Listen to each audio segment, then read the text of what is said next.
Hey there, I'm Ian Douglas. I'm the author of the website techinterview.guide, and I'm here to help people with career advancement and interview preparation. My live stream on Twitch covers topics such as company research, how to build resumes and cover letters, applying for the job, getting through interviews, and what to do during negotiations. I've coached thousands and thousands of people over the years to get jobs at the biggest tech companies in the industry, and I'm here to help you too. The following episode is taken from a longer live stream event and may contain interactions with other people in chat. Check out the end of the episode for more information. Let's get to it.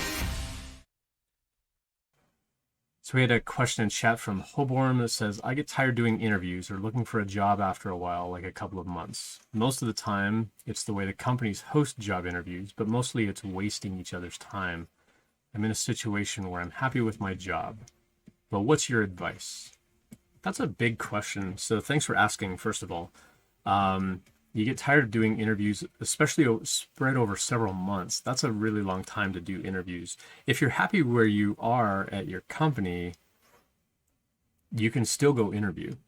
So I like that you're continuing to interview, even though you're happy in your job. I think it's a good idea to keep those interview skills sharp. I do that myself, or I have in the past, where I would be like gainfully employed, loving my job, but I would still go interview at other companies, partly as an interviewer to see how other people conduct interviews, but also just to see like what's out there, what have I forgotten, or what should I be learning and knowing, what should I be practicing, what kinds of projects should I be building, so that I can also give that advice to other people. And so I used to interview probably 4 or 5 times a year, even though I had a job. I didn't need to go find another job. It's easier to find a job when you have a job though. So I always recommend like, don't ever like quit your job and then go look for a job, even though I did that back in December myself. If possible, stay at your current job while applying for another job. And as a follow-up in chat, the user said, I don't do it right now, but I used to do it. Yeah. So it is tiring though. It is a big sort of expense of your time to go research companies, try to find companies where you even want to apply, and then go through that whole application process and customizing a resume and building out projects and trying to figure out, we answered a question on the stream earlier, like how do I clean up my GitHub and my LinkedIn and things like that. And so there's a lot of steps involved with actually applying for that job and starting to interview for that job. And sometimes those interviews drag out over time. It takes a while to get through the interviews. And I agree, it does feel sometimes like you're wasting each other's time, especially when companies aren't going to be very open and honest about things like their salary band, like how much are they even offering to pay for that job. Some companies be like, oh, well, let's talk about that at the end. Once we like you, then we'll talk about salary. It's like, well, no, I don't want you to waste my time. I want you to tell me up front what salary I should be expecting if you haven't built it in as part of the job post. More states in the United States are passing laws saying, hey, if you're posting a job, you have to put the salary in there. I live in Colorado, for example, and we have a law that if you are trying to attract talent for any kind of job for someone who lives in the state of Colorado, you have to post the salary or the hourly wage as part of that job post. Unfortunately, that meant a lot of companies were starting to put job posts in there saying Colorado residents, may not apply, or if you're a Colorado resident, here's the salary, but if you live somewhere else, we'll adjust the salary accordingly, which is also a bias kind of selection. And we talked about that in the last stream too. So it does sometimes feel like there's a little bit of wasted time. When I went through my job hunt in December and January, and I would get on the call with the recruiter, the very first phone call, my first question to them was always like, tell me about the interview process. And then like, how many sort of stages are there? What should I study? What should I expect as far as that process goes? And then the second question I always asked is, what is the salary band for the job?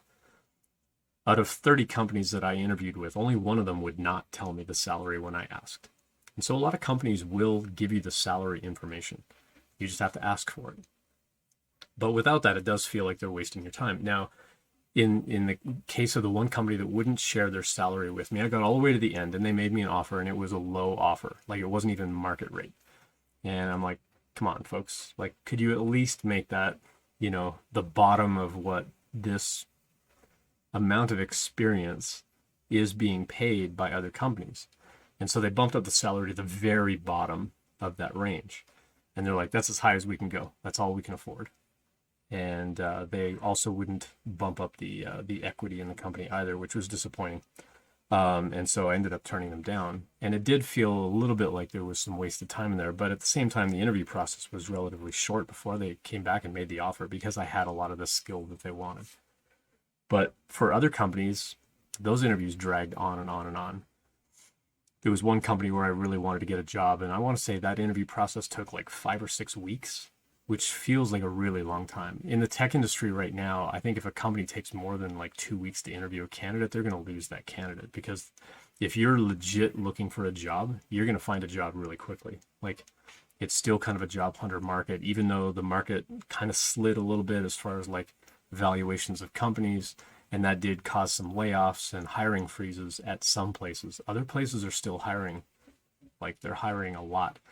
And so it's still relatively easy if you've got experience to go find a new job, but it can still feel like you're wasting time when they kind of drag things out. You can always talk to your recruiter and say, hey, I've got other interviews coming up. I've got other offers. I'd really rather work for you. Can we speed this up? Because I don't want to lose out on your opportunity. But I've got these other offers that I have to, pay attention to. They've got maybe expiration dates. And so you have to openly communicate with the recruiters about what you want.